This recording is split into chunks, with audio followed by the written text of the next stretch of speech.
švenčiame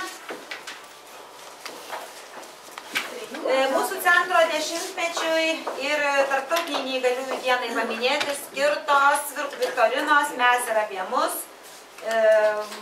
Tokį maratoną, sakyčiau, 3 renginys. Labai smagu, kad vis tik ryžosi dalyvauti mūsų organizacijų komandos ir nors ir paprastai ekspromtų dėl didžiulio užimtumo surenkama, bet vis dėlto dalyvavo mūsų konkursai, mūsų viktorinai ir savivaldybės administracijos komanda. Džiaugiamės jumis, ačiū, pažaidėm visi, kas žiūrėjom rimčiau, kad viskas šiek tiek su humoru, bet kaip labai gražiai pasakė čia iškritus komanda iš neįgaliųjų draugijos, kad mums, jeigu ir nelaimėsim, tai nors smagiai pasisėdėsim. Tai tiesiog tikimės, kad jums čia praleistas laikas nebuvo be naudos. Jeigu kas nors ko nors nemokėjot, išmokot, nežinojot, tai teko sužinoti.